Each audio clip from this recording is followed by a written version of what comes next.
Welcome to Spiritual Psychology. My name's Renee LaValle McKenna, and I bring my 30-plus years as a recovering addict and ex-crazy person turned therapist and shamanic healer to bring you snackable teachings on spirituality, psychology, and all things personal growth.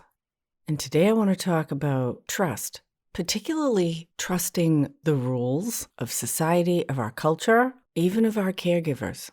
And how I've come to take a very skeptical view of the worldview of other people. Because the worldview of others, although it certainly can be helpful, does not always have my highest good in mind. When I'm talking about rules, I mean the structures and expectations that are often laid out for us for behavior, for how we spend our time, and even what we consider important in our own lives. And although structure certainly has its place, and over time I have come to really benefit from healthy discipline, having some bright lines that I don't cross, being very clear about my intentions, my motivations, and actually try to be very clean in how I use my words and my actions, mostly because I've reaped the painful consequences of irresponsible, selfish, and self-destructive patterns. I've kind of run the full gamut with rules, from following them fearfully as a child because I wanted people's love and approval for being good.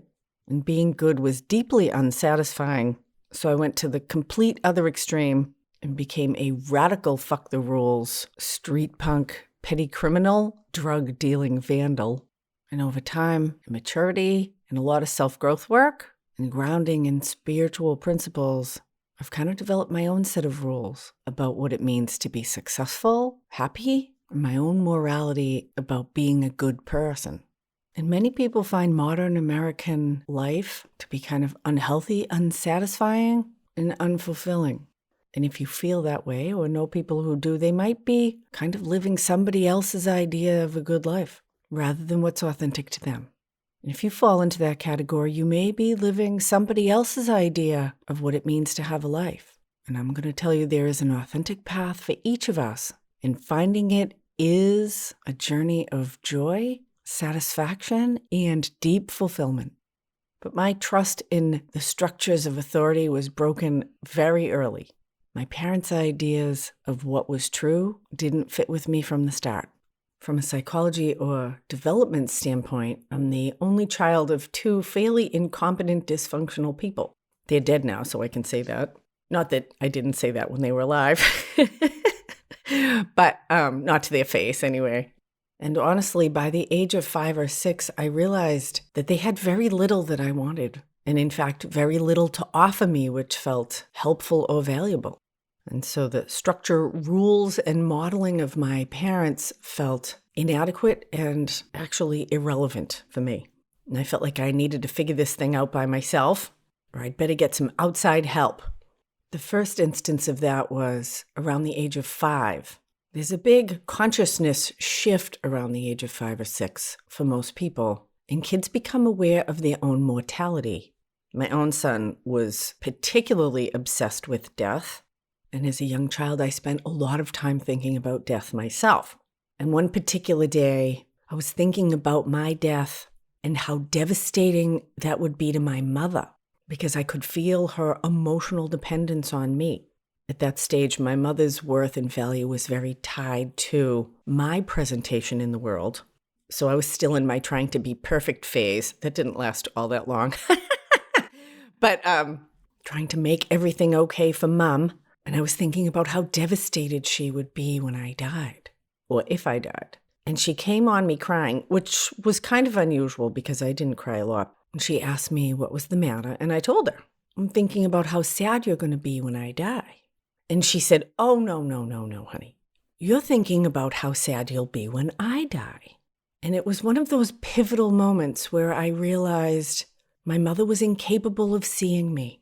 That her filter was so thick that her own rules and structures that she held the world in couldn't accommodate me.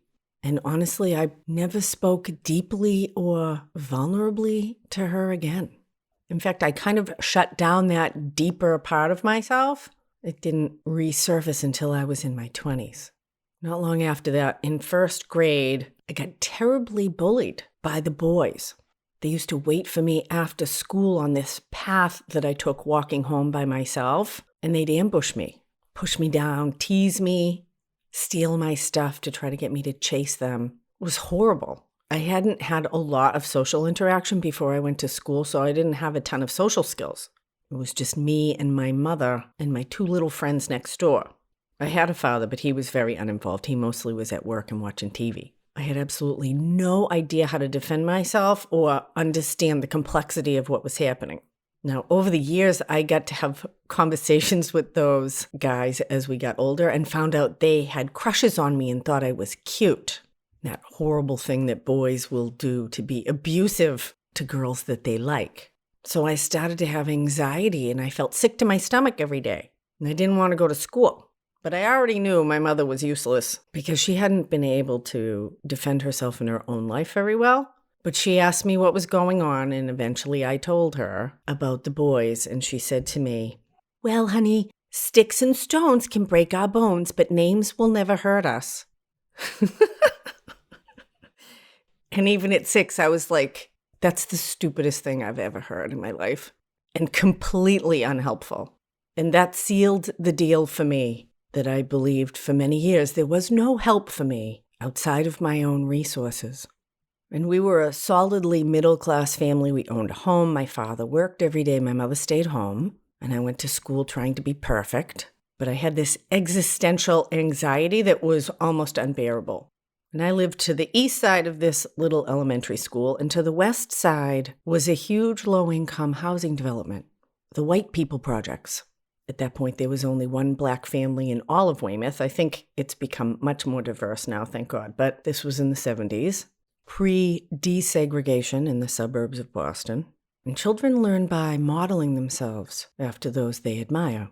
And I really came to admire Nancy McDougall and Missy Moore, 2 very pretty but also very tough girls from the projects. And nobody messed with them, and they seemed unafraid. And I desperately wanted to be unafraid. And I studied them much more diligently than I studied math or history. And it took a long time, and it wasn't probably till I got the assistance of lots of drugs and alcohol that I became a tough girl myself. And people became afraid of me, and I kind of liked that power. And by the age of 12, which was when I started getting drunk and high, I had already gone pretty deeply in getting all A's in school, getting awards for artwork, being the lead in the school play. And although it may have made my parents proud and happy, it did not win me friends or quell my anxiety. In fact, my gifts and talents had the opposite effect of actually alienating me from this substantially underprivileged social group. And it's an interesting karmic twist that as an extreme extrovert who loves to be with groups and crowds of people that I was born an only child. Social connection has always been incredibly important to me. Grounding, nourishing, supportive. We all need social interaction and contact, a tribe or a community to belong to. It's one of the great losses of the COVID experience. But that need is exceptional for me. So following the societal rules of doing well in school, having outward success was meaningless. In fact, it was even a negative. And so after years of studying the tough girls, I made the full transition into the fuck the rules crowd and started selling drugs, stealing, hitchhiking, flunking out of class, hooking up with boys. And I had more friends and more fun than I could have imagined. Now, I crashed and burned pretty quickly because what started out as escapist fun quickly became an addiction. And I also developed an eating disorder and was making myself puke every day, sometimes more than once a day. And bulimia was one of the most excruciating, isolating, self-shaming behaviors that I have ever participated in. So I crashed and burned pretty quickly and had my first attempt at getting clean and sober at 16. I did know that I had a brain, although I hadn't used it for quite a few years. And at least not intellectually or academically. And the boyfriend that I had at the time and I decided to stop drinking and drugging. And I would focus on school and do some extracurriculars so that I could go to college. And I'm a very extreme person, so I went from being a complete street corner punk and petty criminal to being president of the senior class and getting A's in all of my honors classes. I actually had an amazing high school education at Weymouth North High School, which doesn't exist anymore. And I got to take art classes every day for 3 years from this incredible teacher, Mr. Chop. I've tried to find him, I'm sure he's passed away, to thank him. And I developed an art portfolio. I had also really loved chemistry. And so my senior year, I couldn't decide if I should go to art school, do chemistry, or government and international politics. And I either didn't have anybody guiding me, or I sounded so convincing in whatever bullshit I was spouting at that time. And so I did what I've seen a lot of people do who can't make up their mind between really positive options, and I did nothing. And I took a gap year, and I worked a crappy job as a receptionist in a manufacturing plant, and I ended up going to a really terrible school, which lost its accreditation a few years after I left, and descended into alcoholism and addiction. And luckily that was intense enough that I crashed and burned again in my early 20s and began my path of personal growth work, spiritual practice, and trying to be of service to others. And after a long and winding path, I'm starting what feels like my real career, to bring the culmination of all of my experiences to benefit others and myself in my late 50s. And you may have heard me say before that I expect the next 20 or 30 years to be the most productive of my life. And I was unprepared for that productivity a moment before now. And I love working with young people. I had a client last week who's 19, and he was telling me that he feels like he's so far behind everyone else. And I'm like, girl, I'm going to be 58 in a couple minutes, and I know I'm right on time. And so are you. And so there are these social constructs, which for me kind of fall in the rules category, that you go to school and you do well in school, and then you go to a good college and you do well in college, and then you get a job and you do well at your job. And then you get married and you have children, and then you get old and then you die. Maybe you play golf in there somewhere or learn how to knit or something like that. And my father kind of did that, and I've seen a lot of people do it, and it is not a life that's interesting to me. And I do have a lot of teens in my life right now in high school preparing for college, and there's tremendous pressure put on these kids to live for the future, to totally overburden and overwork themselves so that they can get approval by some admissions board at some school. And I can't tell you how many people have come into my office from Silicon Valley who followed that track. I went to Cornell or NYU or Stanford, got the big job, the Tesla, the condo, and they work 70 or 80 hours a week and they hate their life. And that conveyor belt of American cultural success may work for a lot of people. I don't know. The people it works for aren't coming to me, and they're probably not listening to this podcast right now. And I am actually quite a fan of structure and routine. I get up early every morning. I work out 3 times a week. I have a couple different spiritual communities that I belong to, also like 3 times a week. 2 or 3 days a week, I only eat 1 meal a day. And those are rhythms and structures that work for me.